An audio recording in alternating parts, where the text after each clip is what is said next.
ሰላም ሰላም ክቡራት ቤተሰብ ከመይ ኣለኹም ተጋሩን ኤርትራውያን ናሓት ብዘይፈላለይ እንኳዕ ናብ ዝፍቕር ዝኾነ ቻነል ብሰላም መጻኹም እናበልኹ ኣነ እውን እናባኻቱን ብሓዱሽ እዋናዊ ጉዳይ ዳግም ተመሊሰ መጺእ ኣለኹ።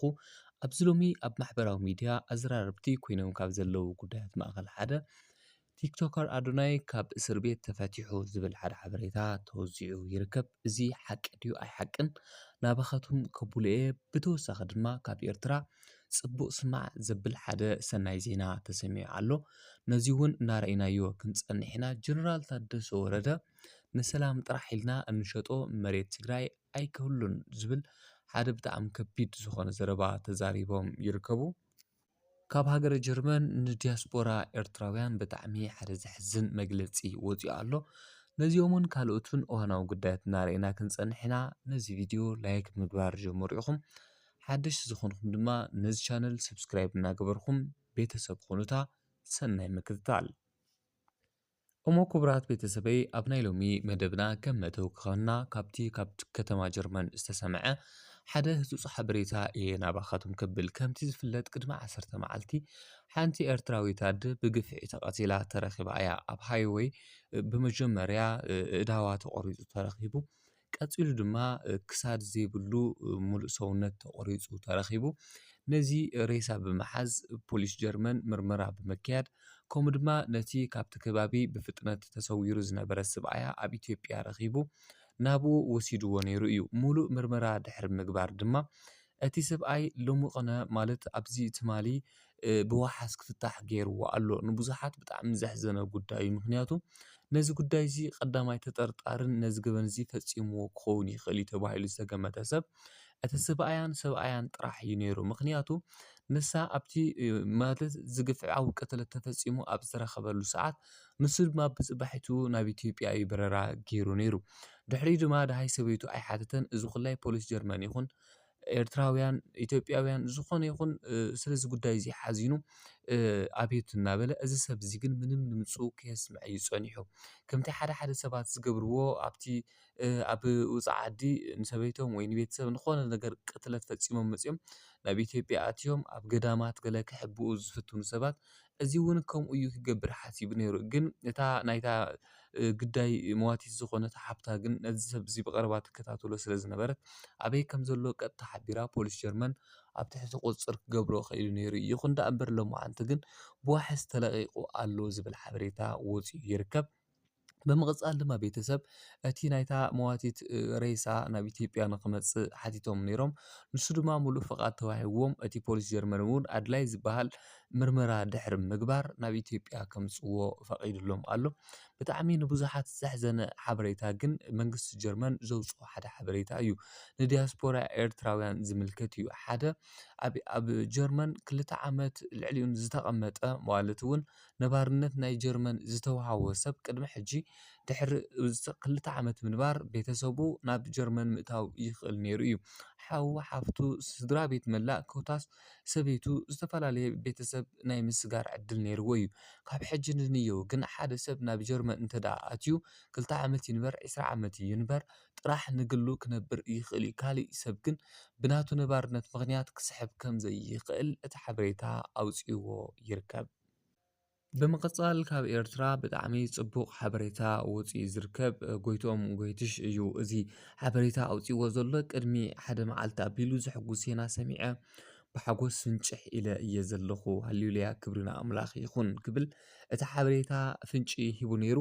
ብጣዕሚ ኣብዚ ሓደ ዘስሓቐኒ ወይ ድማ ሓደ ዝግርም ኮመንት ኣሎ ናባኻቱም ከብሎ ተመስገን ሓደ ዝተሓጎሰ ትግርኛ ተዛራቢ ኣለዎ ክብል ተጋሩ ማለት ትግርኛ ተዛረብቲ ኤርትራውያን ተጋሩ ኣብ ምንታይ ከቢድ ፀበባ ከም ንርከብ እዩ ተሓሳብ ንምግላጽ በዚ ኮመንት እዚ ኣቐሪብዎ ዘሎ።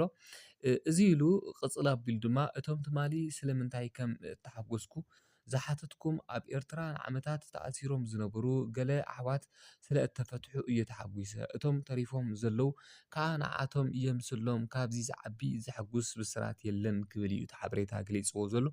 ሙሉእ ትሕዝቶ ናይዚ ሓበሬታ ናባኻቱም እንትብልዎ ከለኹ ድማ ተወሳኺ ብስራት ካብ ኣስመራ እዩ ዝብል 10ታት እሱራት ተፈቲሖም ኣብ ኤርትራ ኣብ ሓፂር ክሳብ ነዊሕ ዓመታት ኣብ ዝተፈላለዩ ቦታታት ኣብ ትሕቲ ናይ ሃይማኖት እሱራት ዝብል ምድብ ተኣሲሮም ዝጸንሑ ብዙሕ ኣመንቲ ጴንጠቆስቴ ምዃኖም ዝፍለጥ እንትኸውን ካብ እቲ ንዓመታት ዝጸንሕሉ መእሰሪ ቦታ ወፂኦም ናብ ስድራ ቤቶም ከም ዝተፋነዉ ኣብ ስደትን ውሽጢ ሃገርን ዝርከቡ ምንጭታት ኣረጋጊጾም።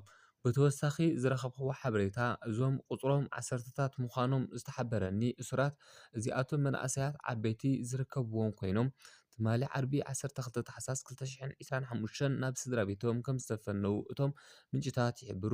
ሓደ ስሙ ክጥቀስ ዘይደለየ ወሃቢ ሓበሬታ ከም ዘረጋገጾ ሶኒ 15 ታሕሳስ 2025 እውን ካልኣይ ክፋል እሱራት ናብ ቤቶም ክፋነዉ ትጽቢት ከም ዘሎ ይሕብር።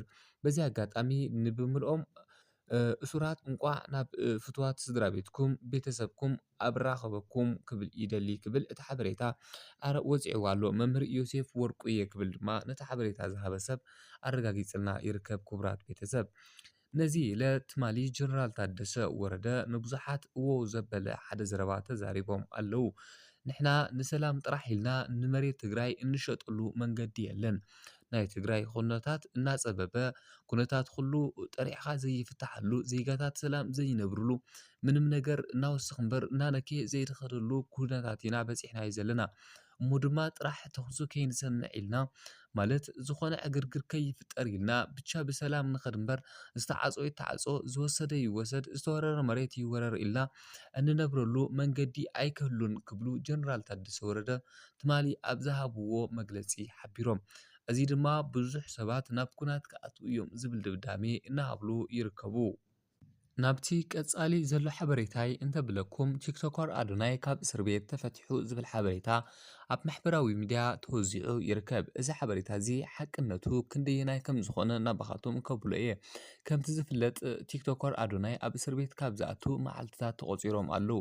ንክፍታሕ ድማ ናይ ብዙሓት ባህጊ እዩ። ነዚ ባህጊ እዚ ተጠቒሙ ሰብ ድማ ብሓደ ሓሶት ሓበሬታ ናብ ሚድያ ወፂኡ ይርከብ። ነዚ ሓበሬታ እዚ ድማ ብዙሓት ሰብ ሚድያ ተቐባቢሎሞ ብዙሓት እውን ሼር እናበልዎ ሰብ እውን ሓቂ መሲሉ ሓጎሱ እናገለጸሉ ይርከብ። ይኹን ደኣ እምበር እዚ ጌጋ ሓበሬታ እዩ። ብመህለማ እዚ ሓበሬታ እዚ ዝተወዝዐ ኣብ ፌስቡክ እዩ። ብስም ኣዶናይ ዝተኸፈተ ብዙሕ ተኸታሊ ፎሎወር ዘለዎ ሓደ ናይ ፌስቡክ ኣካውንት ይርከብ። እዚ ድማ ብስም ኣዶናይ ዝተኸፈተ እዩ። ድሕሪ እዚ ድማ እዚ ኩነታት እዚ ተጠቒሙ ኣዶናይ ከም ዝተፈትሐ ገይሩ ብኤኣይ ዝተሰርሐ ምስሊ ብምቕማጥ ኣዶናይ ተፈቲሑ ክብል ኣብ ማሕበራዊ ሚድያ ወዚዕዎ ይርከብ።